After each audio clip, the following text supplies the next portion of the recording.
At this time, I would entertain, if you have any questions for our speakers pertaining to highway safety, we certainly would entertain those. Peter, could you step up?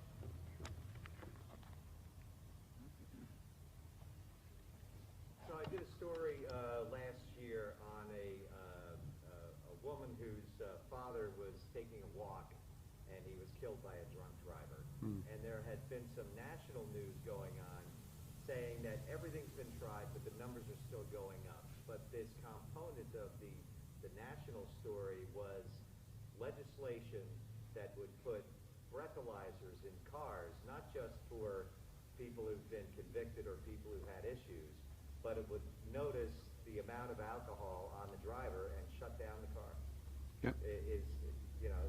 What's your take on something as powerful as that? So, RJ, I wish there were a silver bullet, right?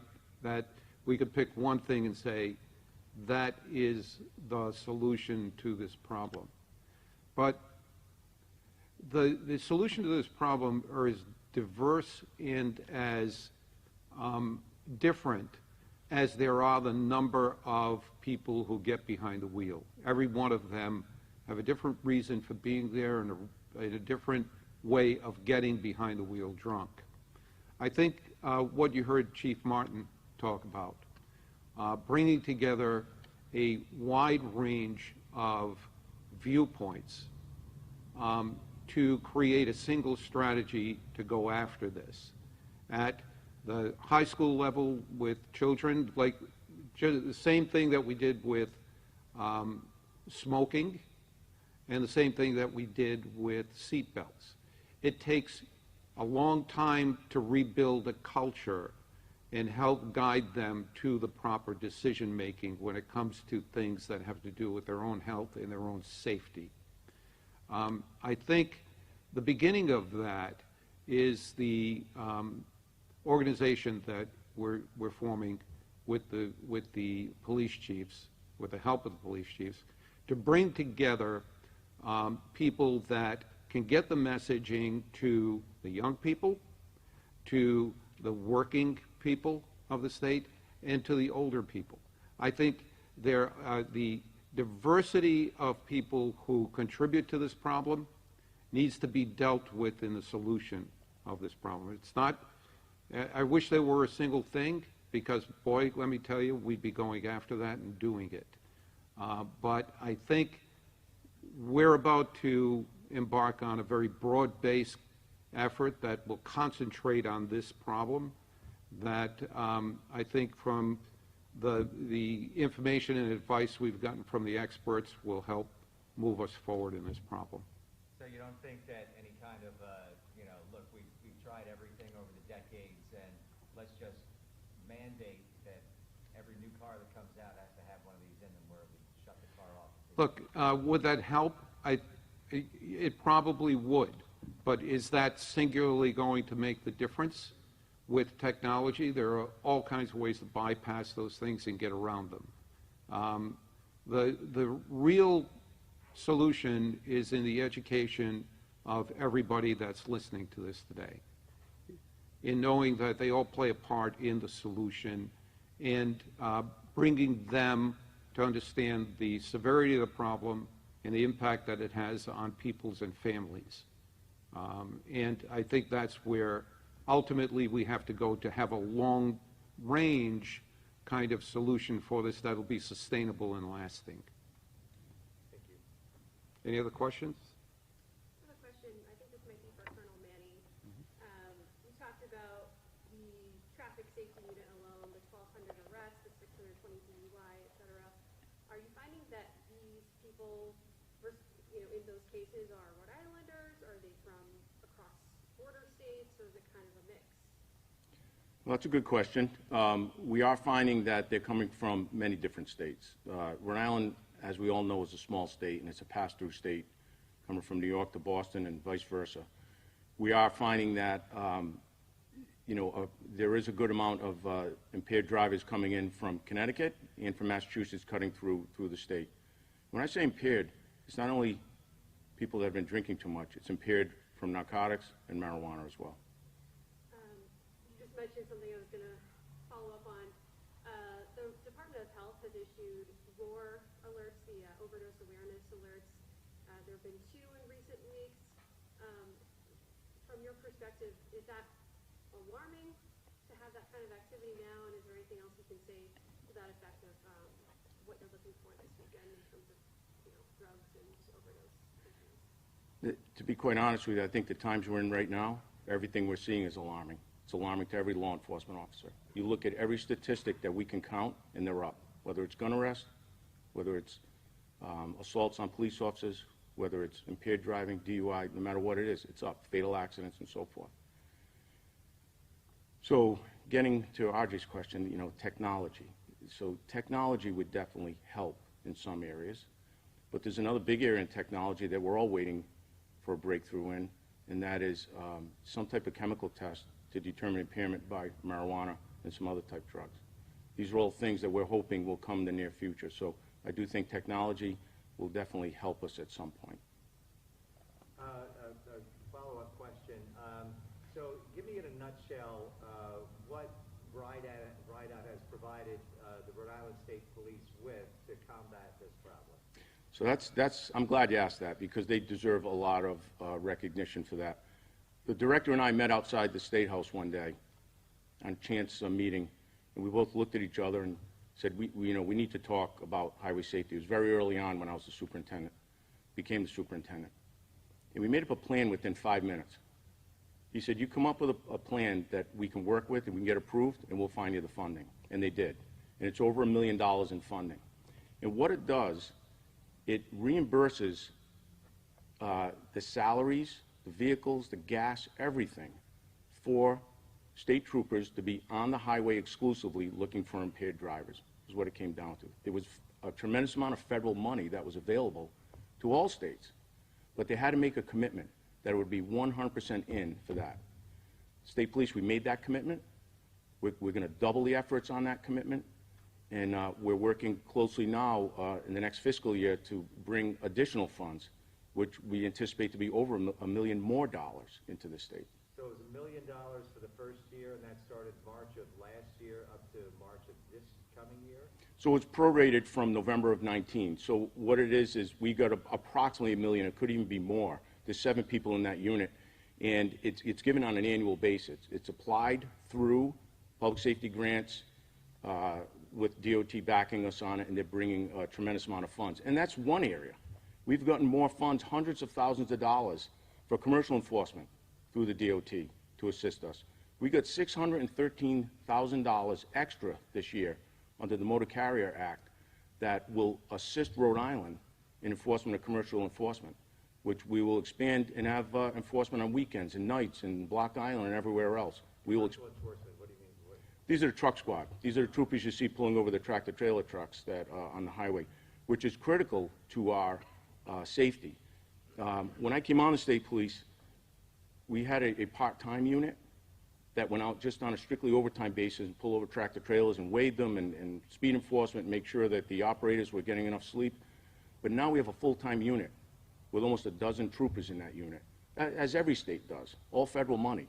But we were just given an additional 35% extra in our budget to expand that unit. So that was for commercial, but bottom line number, it's $1 million a year right now through Ride Out from federal grants to target specifically drunk or impaired drivers in Rhode Island? That's correct.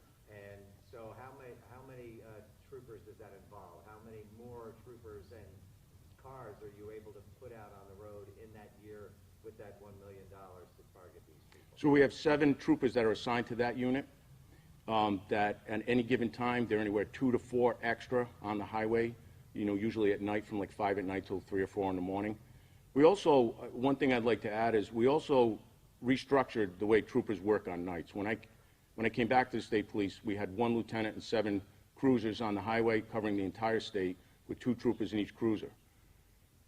Working with the Rhode Island Troopers Association, we tripled that number. Troopers are now riding alone at night, but we have tripled the number of cruisers. There's 16 troopers, 1 canine officer, 4 non-commissioned officers, which is 2 sergeants and 2 corporals, and a lieutenant, as well as the traffic safety unit. So we went from 8 cars on nights, counting the lieutenant, to almost 25 on any given night. And 8 cars was what year? That was prior to me coming back in March of 2019 as the superintendent. I spoke to a retired trooper when I got back and asked him how many cruisers were on the road 1953 when he was on. He said 1 lieutenant and 7 double cars. We had not increased that number since 1953. Now we have 25. Colonel, if I might, you've had these kind of get-togethers before, not just Super Bowl weekend, but holiday weekends and that sort of thing. You talked about having to go to the homes of people who've been devastated. And most of you probably have. You approach this weekend with any kind of trepidation? We do. The same way we did January 1st. Myself and the Attorney General met with a family that recently experienced the loss of a family member.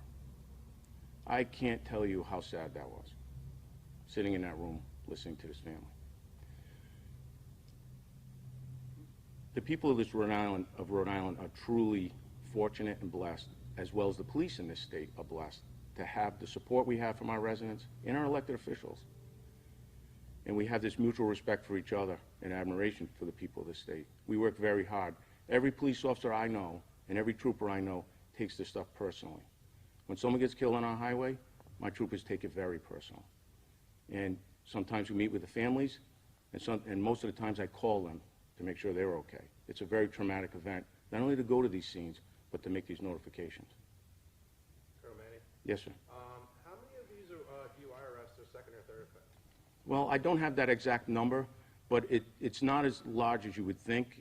I don't have the exact number, but a second and third offense does carry much greater penalties. And then can you talk about the logistics of this? I mean, this is probably something you plan for weeks in advance.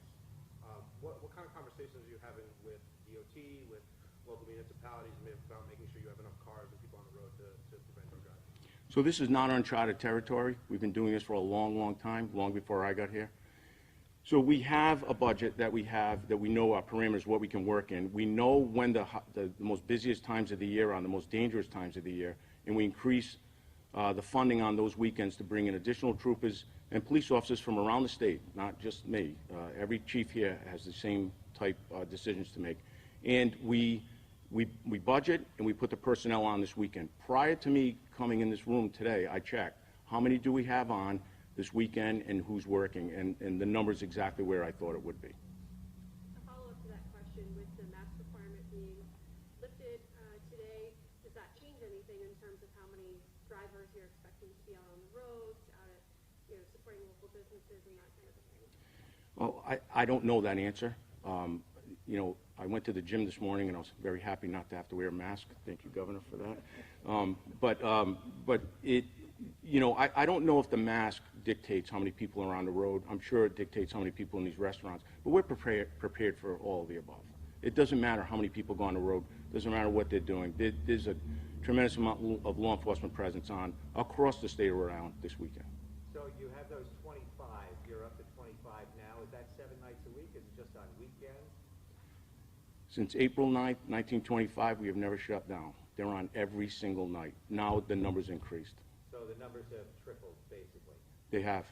And is above and beyond that tripling, is there even more for Super Bowl weekend? So there are specific units. Not only is the traffic safety unit out this weekend, but there's funding for DUI patrols. Once again, money that came from DOT. We have funds for DUI patrols, seatbelt enforcement, impaired driving, texting and driving. We have vehicles that have been purchased through the feds, given to us and other law enforcement agencies, and we use this money that, relative to your question, is on these specific weekends where we feel that there's going to be an additional need for them. Has takeout liquor been a factor in DUI? Maybe the governor can touch on this too, about how that's been a new thing over the last few years. Does it affect the DUI rates? Do you think it's an issue? I'll let the governor answer that, Governor, if you'd like me to start on that question. But that was a concern under Governor Raimondo way back when the pandemic hit, is allowing people to purchase through DoorDash and whatever else, alcohol. I have not seen a significant increase that I can attribute that to that directly. That's it? Thank you. You know, RJ, I just want to follow up on one thing. We talk about technology and where that's going to bring us. Way back about 30 years ago, when I became a police officer, I can distinctly remember driving over here in Quonset, where we do our driving, with a bench seat in my cruiser and not wearing a seatbelt.